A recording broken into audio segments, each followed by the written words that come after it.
Hey, Divine Ones, I am Jerome Braggs, an intuitive guide who helps guide spiritual seekers along the practice of loving themselves into healthier bodies and more thriving and delicious lives. And today is another episode of my Sunday Facebook Live show. So if you're watching live, welcome. Remember, if you're watching live, please leave your questions and comments in the comment section. I will address those. Sorry, something getting a notice about my connection here, so I didn't look. I will address those during this live. So if you have questions that come up, or if you have questions that you want me to address, please address those in the live.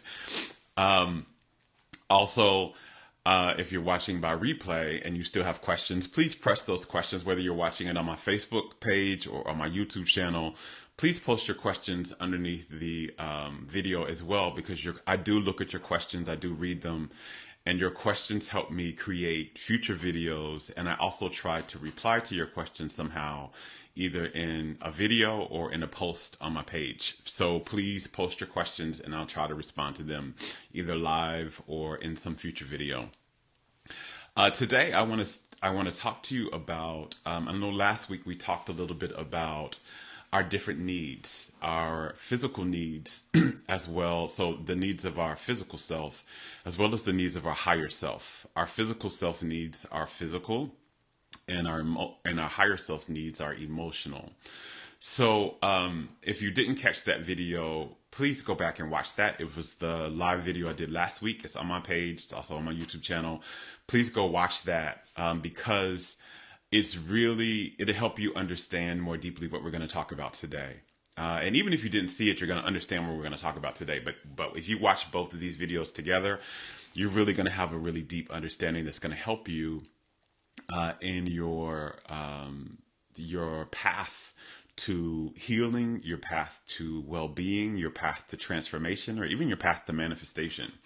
So having said all that, today I want to talk to you about why our dysfunctions, like the dysfunctional behaviors we have and the addictions that we may have, aren't random, but they actually make perfect sense. And we're going to talk about what they make perfect sense about. And I also want to share a personal story about an experience that I went through that will help that will help further illuminate what we're going to talk about and help you see in greater detail what we're talking about today. So I spoke a little bit about last week about how when we have an unmet need, and again, especially the emotional needs. So if you understand there's two parts of your being. So there's the physical part of your being, which is what you can see of me. You're seeing the physical part of my being. You're seeing, the part of me that is has brown skin, that is a male, that is wearing a white sweater with little sparkly gold things on it. You're seeing this physical aspect of me, but there's another part of me, and that is the spiritual part of me, the non-physical part of me. It's the soul part of me, also called the higher self part of me. And that is the largest part of me. That is the biggest part of us, of all of us. Every single one of us has these two parts. And it's very much like an iceberg. So if you think about an iceberg, you see the tip of the iceberg, and that's the part that you can see, right? That's the ice on the base. And it may be big, it may be different sizes, it may be small, it may be big, but that's the part that you can see. But the largest part of that iceberg is the part that's under the water. That's the largest part of it. It's the unseen part of the iceberg. And just like us, the largest part of us is the unseen part. And both of those parts of us have needs. Now, in the last video, hey, I see love from Belgrade, Serbia. Thank you so much for joining. Thank you all who are joining live and commenting. I see you. And again, if you have questions, please be sure to put your questions in the comments and I'll address them later.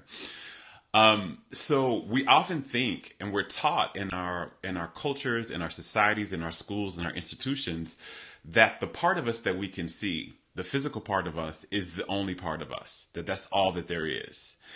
And that's why we miss out. We really don't know the keys to life. We really don't know the keys to who we really are. And we really don't know how to nourish ourselves and how to give ourselves what we need to thrive, to live deliciously, and for our bodies to be really healthy, because we're missing a whole other part of ourselves, which happens to be the biggest part of us, right? And so we're taught to address the needs of our physical self, which is like getting food in, getting rest in, making sure you have accurate shelter, getting good clean air in, getting enough water in. We think that if you just do that, then you should be able to thrive. But we see that a lot of us have been taught to meet those needs, and we are meeting those needs, and we still feel unfulfilled. A lot of us are still experiencing illnesses in our bodies. A lot of us are moving through with dysfunctions and addictions. And so, if there must be a missing piece to the key to what actually makes our lives work well and function well and be healthy, than just these physical needs, right? And in the last video, I talked about that the key to that is to meet your higher self's needs, your bigger spiritual self's needs. And those needs are very different from our physical needs. And one of the things I talked about is how when those needs go unmet, when our higher self's needs go unmet, we start to experience pain. Just like we experience pain. And so this is kind of part 2 of the video, and I'm just kind of catching us up just a little bit, so that you'll understand what I'm about to dive into even further. But just like when our physical needs aren't met, we experience some type of pain. We experience the pain of hunger. If we haven't gotten enough water in, we experience the pain of thirst. If we're not getting enough clean air in, we may start to cough. We may experience the pain of suffocation a bit. But our physical bodies send us a message through pain that says there is a need of yours that needs to be met, that you're not meeting. Same thing happens with our higher self. When we're not meeting our higher self's needs, and those needs mainly have to go, and I go into greater detail in the last video about what those needs are. I'm not going to go list each of those needs in this video, but they basically have to do with love and joy, some facet of love and joy. And if we're not meeting the need of feeling love and joy in our bodies and in our lives, our higher self will send us a signal through pain as well. And that is usually an emotional pain. So when our bodies aren't getting what they need to thrive, right? When our physical self isn't getting what it needs physically to thrive, it's going to send a physical pain. When our higher self is not getting what it needs, right, to thrive in this world, it's going to send us an emotional pain first. Now, what happens is when we have that emotional pain, and we haven't been taught, which most of us in the world, no matter where we are, not all of us, there are some cultures and places where they do teach this, especially in indigenous cultures, they will teach this. So if a lot of indigenous cultures have this in their culture, have this in their understanding and in their teaching and in their learnings, that there are 2 parts to you and you have needs to address and to meet for those 2 parts. But in most civilized cultures, and especially in most westernized cultures, we aren't taught that. We're not taught it in our families. We're not taught it in our school systems. We're not taught it in any of the institutions like our religions or anything like that we involve ourselves in. We're not taught about this. And we're not taught the tools for how to meet these needs and how to address the pain, the emotional pains that we're feeling. A lot of times we're taught that pain that means something's wrong with you. You shouldn't feel that pain. Those pains, you're not supposed to be listening to your emotions. You're supposed to control them and ride over them. And so what happens when you have these emotional pains that aren't addressed and you don't have the tools to address, and you don't even feel like you deserve to address these emotional pains, what ends up happening is you develop some type of dysfunction to try and soothe that pain. Right? This is oftentimes when we have unmet needs of our higher self specifically.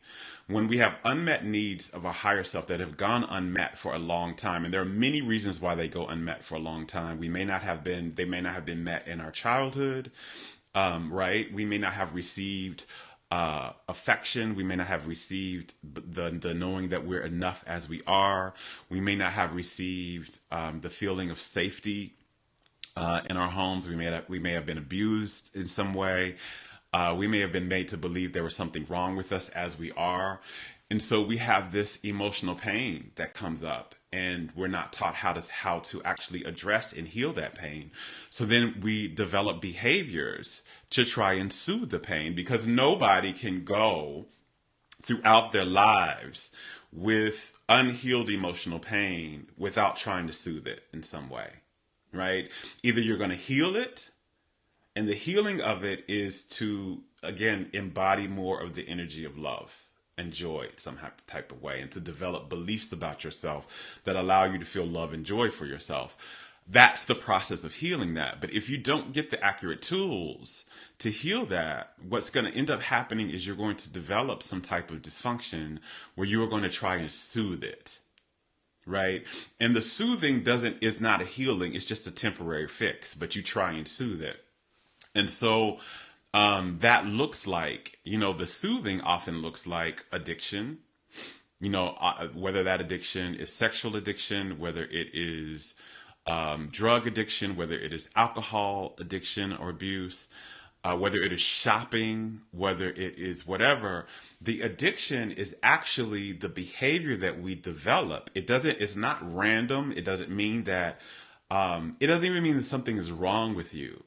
It means that this is the way you are trying to soothe your emotional pain in a way that you weren't taught how to soothe, and you weren't taught how to heal in a healthy way. So you're trying to soothe it. And what ends up happening, though, is you're soothing the pain, but you're still not healing it. So that need is still going unmet.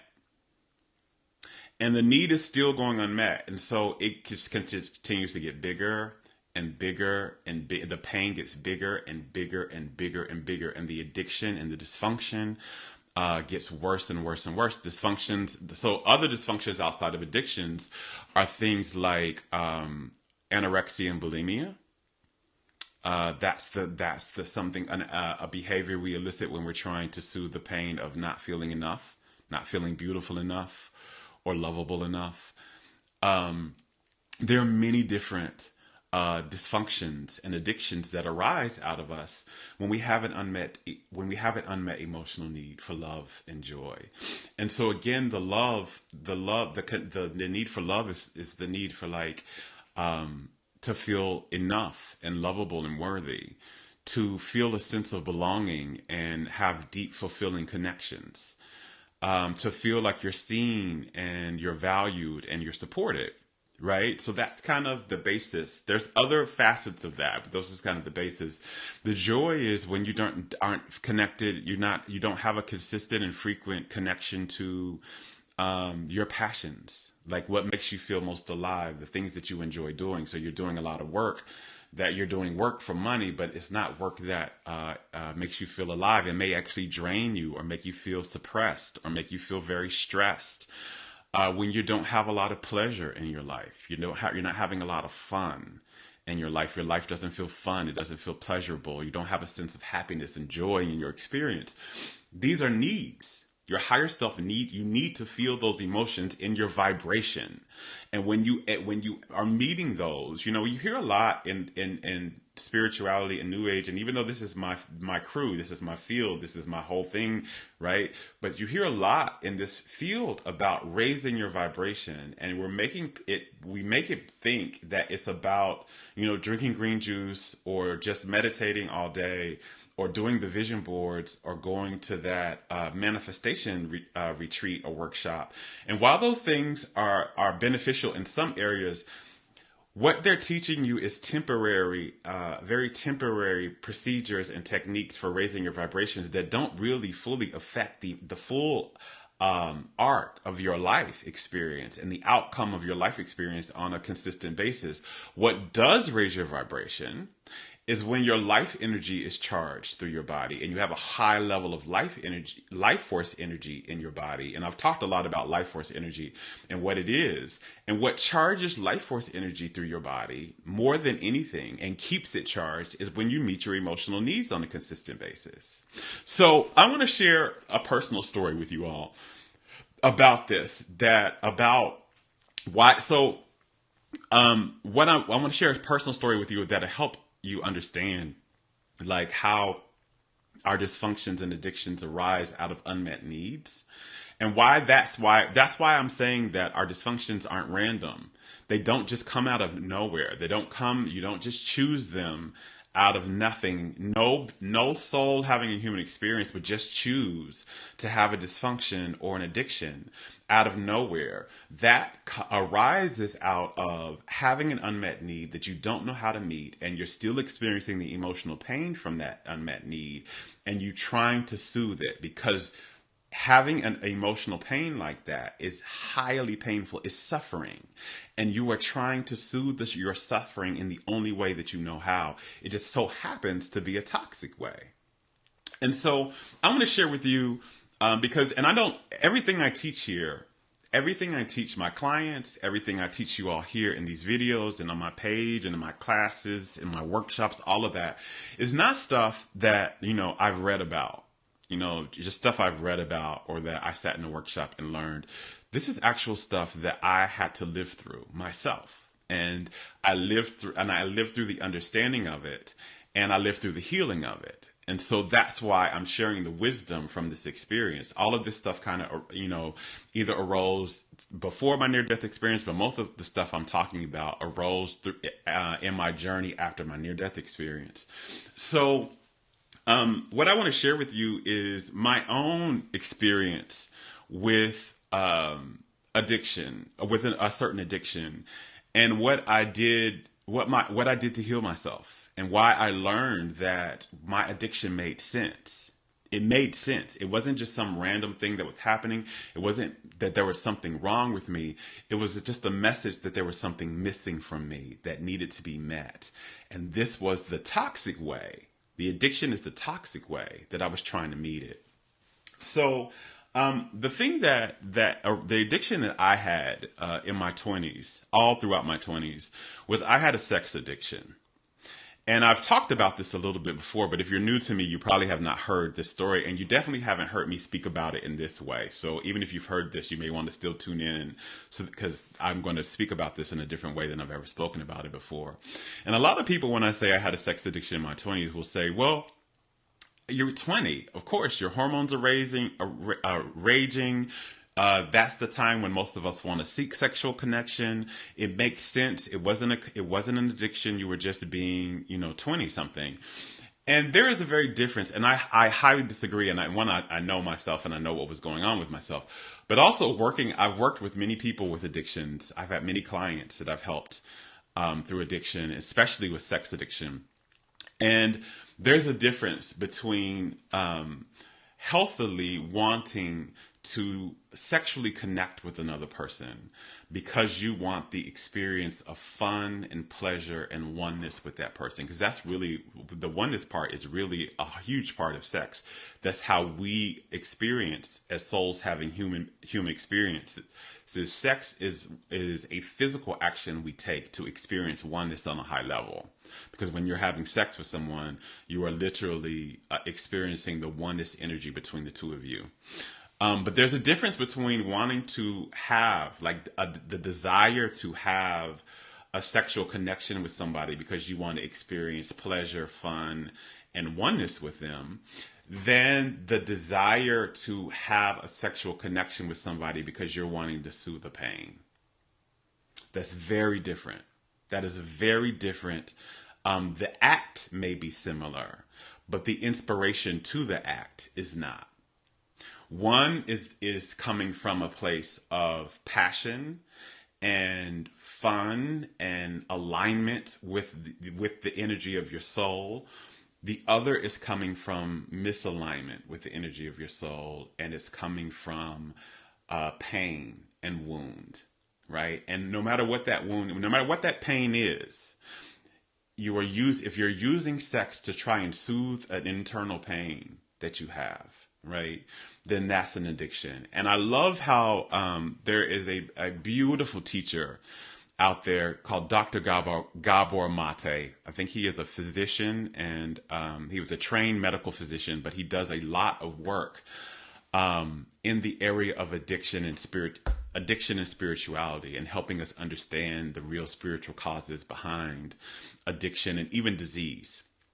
I love his work. I just absolutely, absolutely love him. And if you know him and you're watching it out there, I definitely want to connect with him in some type of way. I think I want to interview him or do some workshop or something with him in the future. But I love his definition, how he describes addiction. And he basically describes it by saying addiction is something we do to experience temporary relief or pleasure, but it ends up having a long-term negative effect on us in some way. But despite the negative effect, despite the long-term negative effect, we cannot stop it. We still do it, right? So again, and it's basically an addiction is something that causes us a short-term pleasure or soothing of pain, but in long term ends up having detrimental and negative effects on us. It could have negative effects on our relationships. It may have negative effects on the health of our bodies. It may have negative effects on our mental health, or our financial health, or whatever it is. But it has negative effects on us in some way, long term. But despite the long term negative effects, we cannot stop it. And one of the reasons we cannot stop it is because the cause of it, right, which is the pain from the unmet need, has not been accurately addressed. So anyway, I want to share with you my sex addiction story. So in my 20s, I had a sex addiction. And it wasn't just me regularly having sex with people. It was literally this driving need. I needed to have it, and I needed to have it. And oftentimes my need to have it I would end up cheating on partners that I had and relationships that I had in order to have it. I would end up missing classes to have it. So again, talking about the long-term detrimental effects, like I was missing classes. I was in college. I would miss my classes and fail tests. If there was a chance for me to have some type of sexual connection, I would cheat on certain partners in my relationships. I would go out and have sex with someone outside of my relationship, even though my relationship wasn't open. It was an exclusive one. I was constantly looking for it. I was neurotically looking for it, almost like very much like a drug addict is constantly looking for their next fix. I was constantly looking for my next fix of sex.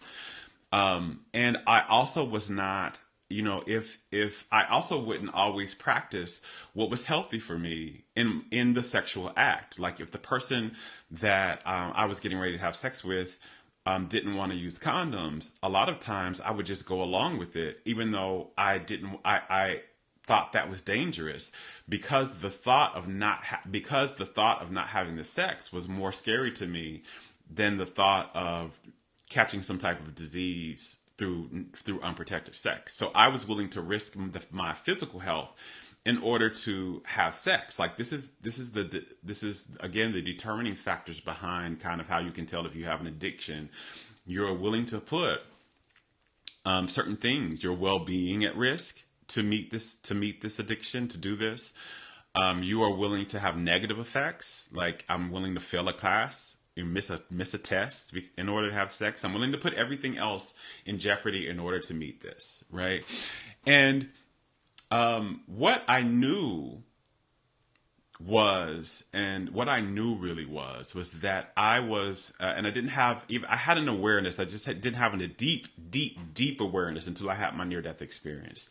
But what I knew was that I was using sex. Like sex was a way for me to feel good about myself. It wasn't just a way for me to experience pleasure and connection and fun and pleasure and oneness with somebody.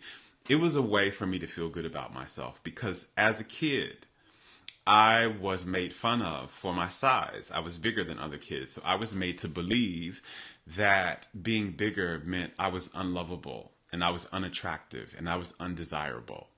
And because I never received any type of help, I never received any type of healing help to change that belief about myself, I moved through my life believing that there was something wrong with my body and my body was unlovable and I was unenough. And so when I got old enough to have sex, when it's probably started when I was about 18, 17, 18. When I got old enough to have sex for me was a way to try and prove to myself that I was attractive enough and that I was lovable enough in this moment. So if someone was willing to have sex with me, what that meant to me, was that they found me attractive. And in that moment, that meant I was attractive enough because I didn't feel it internally. Right. And so remember, I spoke in the beginning that we have an emotional need to feel good about ourselves, to feel worthy, to feel enough, and to feel lovable just as we are. That is one of your higher self's needs. And so I did not have that need, and it had gone unmet most of my life. And so I had an emotional pain. And the emotional pain was shame. I had shame. And I've spoken a lot about, if you've been following me for a while, I've spoken a lot about the shame that I felt and how the energy of shame creates dysfunction and disease in our bodies. But I had carried the energy of shame for a long time around how I looked. And having sex with somebody was my way of soothing the shame around how I looked. Because if they had sex with me, that I felt like in that moment that I was good enough and I was attractive enough. But the problem came in when the sex was over and it was just sex for that person. And so they were gone about their business and they didn't call me back again. They didn't want another connection with me or to further pursue any type of relationship with me. So I was left feeling again this missing hole in my heart of feeling like now I'm not enough again, right? I'm not enough because now not only am I not enough, not only am I not attractive enough, but I'm not enough now to even keep somebody's attention. So this is kind of how our wounds and our traumas kind of keep cycling and getting different. They first start here, but they may start in childhood, but they don't stay there. They continue to grow and cycle into our adulthood. And so in my adulthood, what I began to feel was that I was really not enough. My body was not enough as it was, and that I was not enough even to keep somebody's attention. I might be enough to attract their attention, but not enough to keep it. And so I kept after the pain, it would soothe it for a second. That sex would soothe it for the 30 minutes or the hour, or if they spent the night, for the night. And then when they left and they were gone, the next day or two, the pain came back up, especially if I didn't hear from them again. And so I'd have to soothe it again. And I would soothe it again through another sexual encounter. And all of that, it kept going for years until I had my near-death experience. And you all know, if you've been following me, that I had a near-death experience, and I had two of them. The first one was on January 1st of 2004, where doctors diagnosed me with several life-threatening illnesses and 2 terminal diseases and gave me 7 days to live. By using everything I understood about the law of attraction and reality at the time, I miraculously healed myself in 3 months. But I found myself back in that same hospital with those exact same illnesses and diseases a year and a half later. And I had a near-death experience that time on my deathbed, where I crossed over to the other side and had a conversation with Source. And what Source told me that the key to true healing and well-being was to really love ourselves well, to deeply love ourselves, right? And one of the things, and so that began a multi-year journey for me, which I began to really learn how to really love myself and heal my body and positively transform my life through the practice of loving myself, which is why I teach it today. But one of the things I learned about loving ourselves is one of the aspects of loving myself is getting my needs met. That's one of I really speak about. There are 4 pillars, 4 cornerstones to the practice of loving ourselves. and which is loving ourselves really is about embodying more of the frequency of love, feeling more love in our bodies, in our emotions, in our vibrations. But one of the pillars of that is getting our needs met, getting our higher self's needs met, right? Not just our physical needs, but our higher selves. And so one of the things I had to do around sex addiction was I realized that after my near-death experience, I really realized that, again, I was using sex to soothe the pain of not feeling enough. And so I became celibate. I realized I wanted to heal that. And I knew that I couldn't heal the pain of sex while I was still engaging in the behavior of it.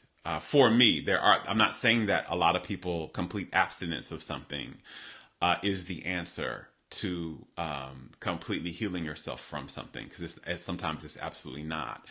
But for me, at that time, I knew it was so entangled. My trauma of not feeling enough and my trying to soothe that trauma with sex was so entangled that in order for me to actually heal, I needed some separation space. I needed some space of separation. So I was celibate I became celibate for many, many years, about 6 years consecutively. And then I had another period where I was celibate for like 2 years and then another 2 years straight after that. So I've been celibate for a while. I was celibate for a long time. And thank you all who are saying you love my logo and giving me advice in the comments. Again, if you're watching live and you have a question around this topic or anything for me, be sure to put it in the comment section and I'll address it here in a second. Thank you, Lydia, for the information you're giving and for saying you love my logo. Thank you so much. I love it too. And so I became celibate as the beginning stages of an attempt to heal myself, and not just celibate as in separating myself or denying myself from sex was going to heal me, because it doesn't on its own. What I wanted to do was I wanted to put some space in between me having sexual activity so that I can work on the feeling of not being enough. Because I knew, and I had been getting information directly from my soul. You all know that I channel as well. So I have channeled conversations with my higher self, a version of my higher self, which I call the beloveds.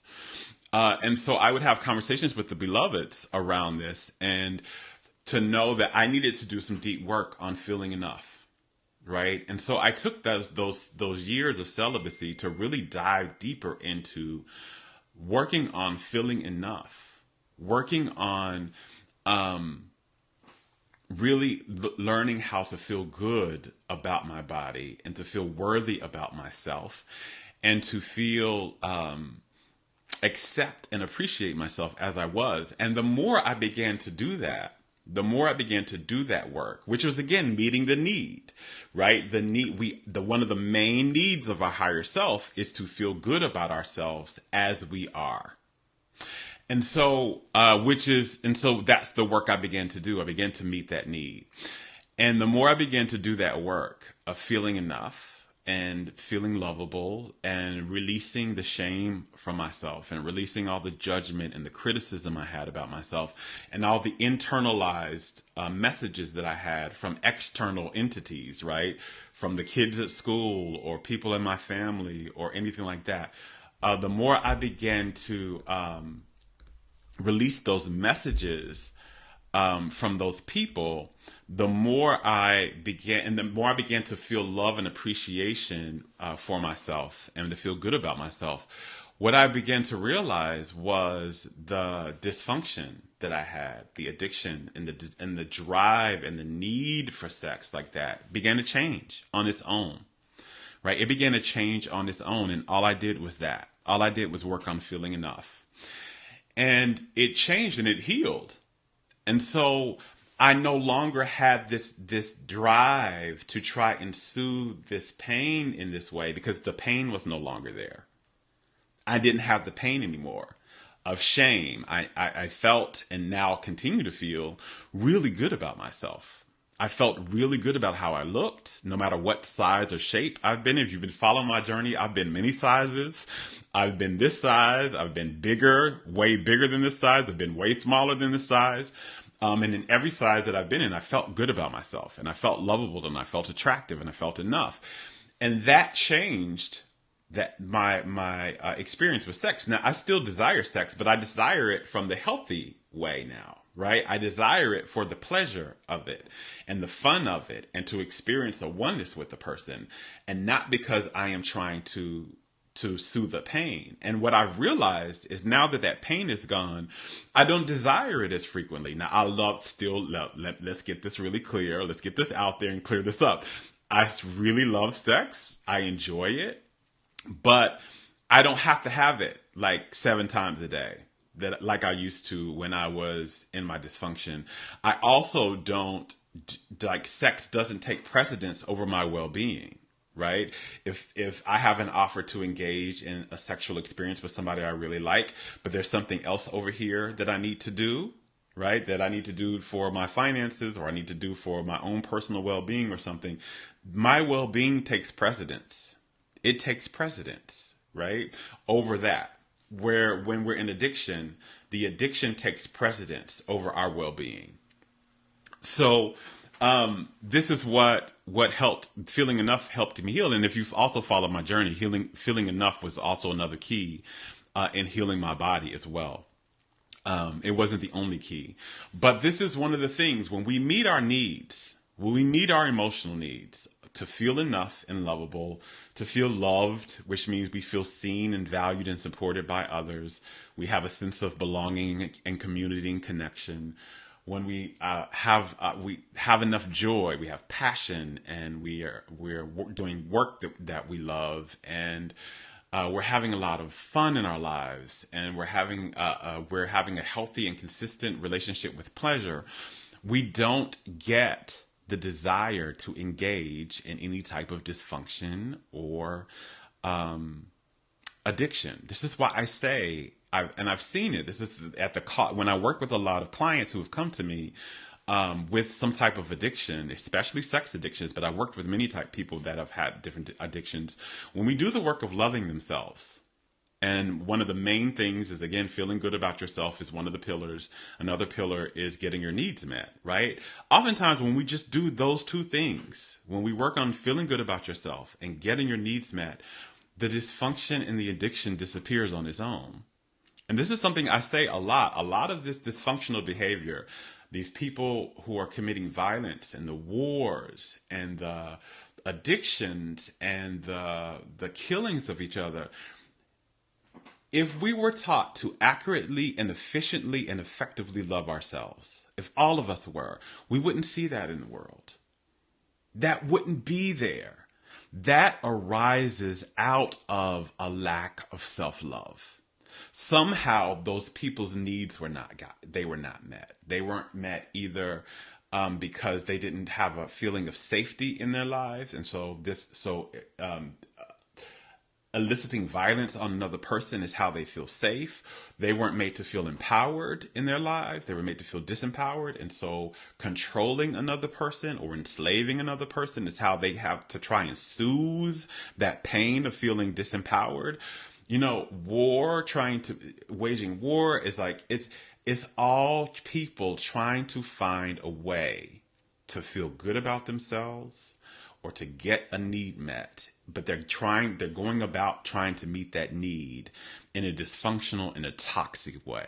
Not just toxic for themselves, but for other people.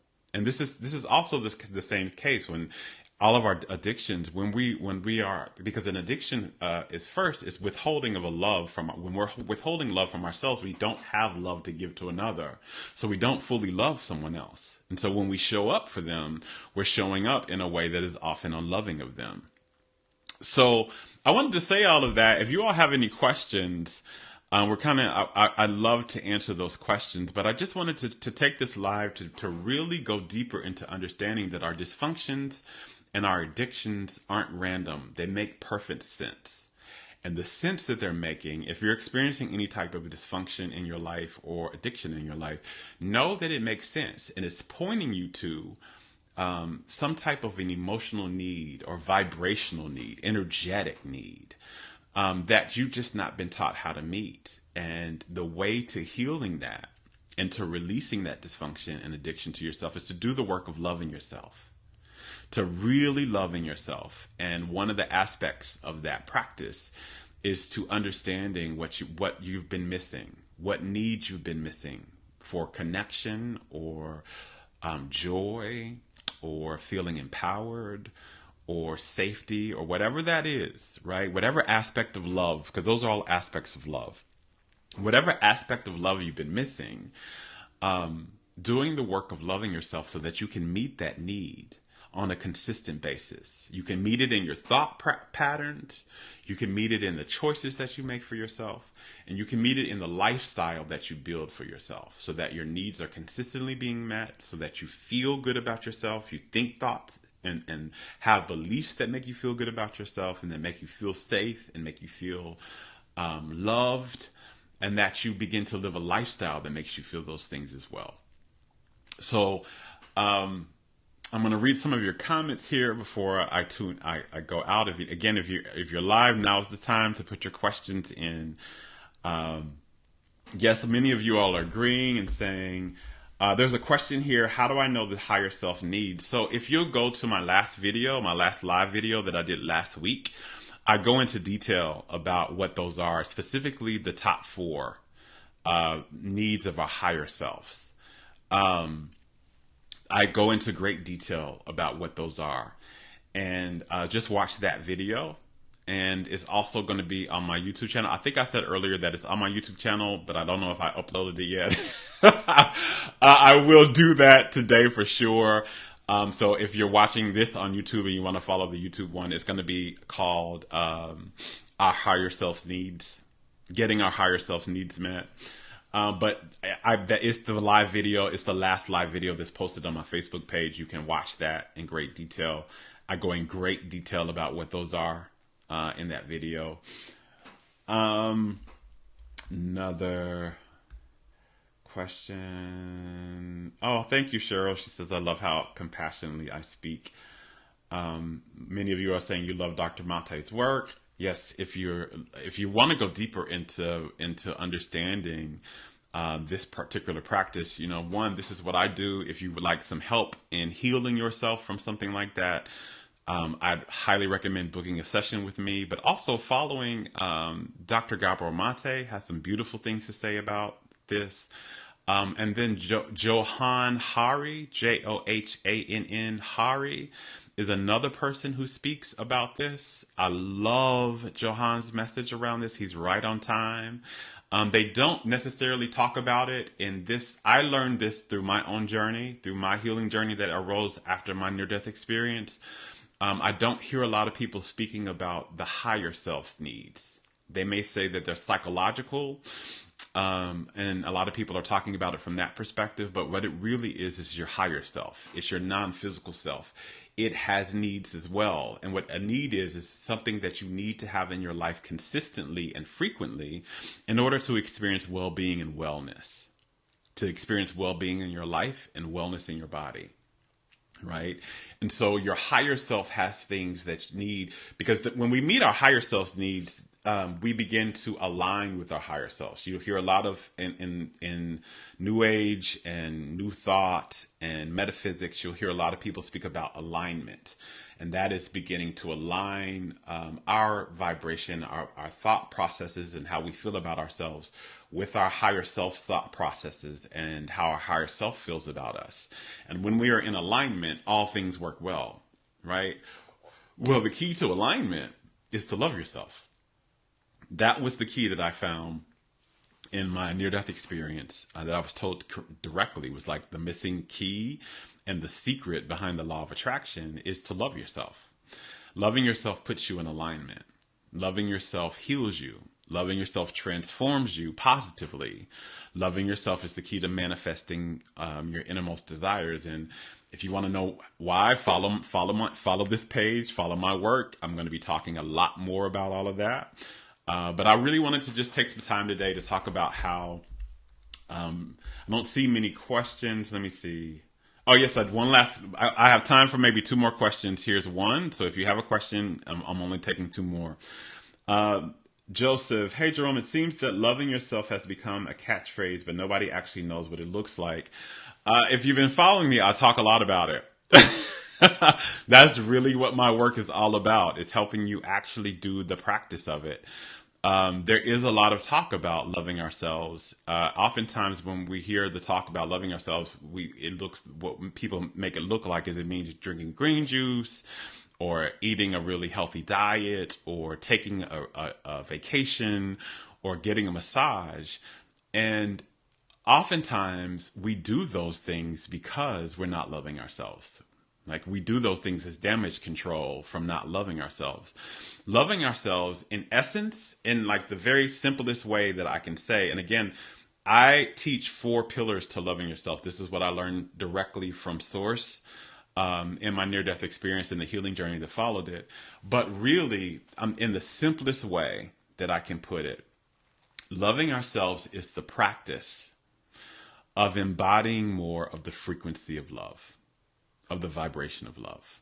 Loving ourselves is the practice of feeling more love in our energy and experiencing more love in our lives. That's what loving ourselves look like. Now, again, what does that take?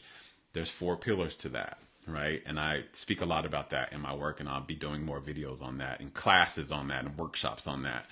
But that's really what loving ourselves at the very essence is. It's the practice of embodying more of the frequency, vibration of love, of the energy of love. That's what it is. And let's see, and so what it looks like is, it looks like getting your needs met. This is what we talked about today, right? So I just shared 2 pillars today. Getting your higher self's needs met, and what you need to do for that, right? Not just soothing them, right? But actually getting them met, right? And feeling good about yourself. Those are 2 pillars of loving yourself. Brandon is asking, what are the 4 pillars? I'm getting ready to do a class on that, an online class. I think I may make it free. We'll see. If I don't make it free, it'll be really low cost for you all. But I'll go in detail about that, Brandon. So if you stay tuned on my page, you'll hear about that. If you've also listened to any of the podcasts I've ever been on, I speak about them in great detail in the podcast as well. I list them often because people usually ask me that. But I'm going to offer you an online course that goes in great detail with that. One last one. PJ says, once before I said the purpose of your life is joy. Absolutely. The purpose of your life is you're here to experience, you are here. Love is how you're here. Love is what sent you here. Source energy is love. That's what Source or God is. It's love. You are made of Source energy or God. You are made of it. That's what you are. And you are here to experience it. You are here to experience love in all its forms. Joy is one of the highest aspects of love. And you've heard me say love is a multifaceted vibration. It's a multifaceted energy, meaning it's made up of more than just one thing. A lot of us think about love as affection, and affection is how we experience love.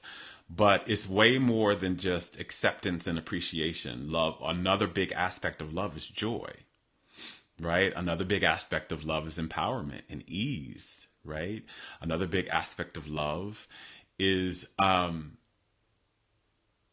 love, joy, ease. I just lost my train of thought, but I've lifted that in several videos. My thought train went off, but there are about 6 aspects to the vibration of love. Freedom, that's what it was coming up. Another aspect is freedom, right? So yes, your biggest purpose here is to experience love, and one of the biggest aspects of love is joy. And so if you would prioritize joy in your life, you would have a lot of love. You would be experiencing love, and you would have a healthier body and a much more thriving life because of it. But we're not taught to prioritize joy. We're taught that joy is a luxury, and it's not a luxury. It's a need. Love is what you're made of. And so if you're not getting enough love into your vibration and in your life on a consistent basis, you are going to be withholding yourself from the very energy you need to survive. From the very energy your body needs to be healthy and to survive, and the very energy our lives need to function. This is not joy is not a luxury. It is a necessity for you to survive and to thrive. So one last thing, food addiction. Hey, Vera's asked a question about food addiction. I'm not sure exactly what your question is because you just put food addiction in a question mark, but food addiction is the same thing. There's a pain there that we are trying to meet with food addiction, with food. We're trying to soothe the pain, the emotional pain we're feeling with food.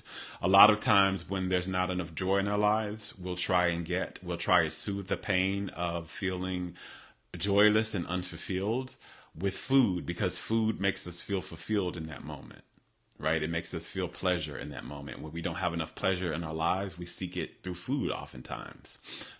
Same with sex, right? Sometimes if you don't feel safe, the need, right, which is another need. If you don't feel safe, will oftentimes try to satiate that feeling of safety by food, because food comforts us. So we'll eat. We'll eat more and more and more and more, because eating, the process of eating makes us feel comfort and makes us feel safe. Oftentimes if we're sad, we don't have enough joy in our lives, and we have sadness, again, you'll eat. So any addiction is the same thing. All addictions arise out of you are trying. It is what we adopt. It is what human beings adopt. Addiction is what human beings adopt when we have an unhealed emotional pain, when we have an unmet need, right? We adopt an addiction in an attempt to soothe the pain of that. That's what it is. And the way to healing that addiction is to really do the work, to get honest with yourself about what hurts you and why. Where are you hurting? Why are you hurting? And what do you really need? What help do you need to not soothe the hurt, but to heal it once and for all? And when you heal that hurt, the addiction goes away. I'm a living witness, right? When you heal, and many of my clients are living witnesses, right? I'll have a lot of clients who have come to me who have healed or healed addiction, or dramatically enhanced their healing process of healing from addiction through doing this work. Loving yourself is the solution. It's always the solution. Loving yourself more is always the solution, and it's always the key to any healing, any transformation, or any manifestation you seek. Loving yourself is the way there. So, I thank you all. We're coming to the end of the time of this particular show. So thank you all for tuning in. I hope this show has helped you and has helped you understand a little bit about yourselves, and may have offered you a little tidbit in what you needed in your own healing journey and in your own journey of experiencing more wellness in your body and more well-being in your life. As always, I love you. Now go love yourself. Much love.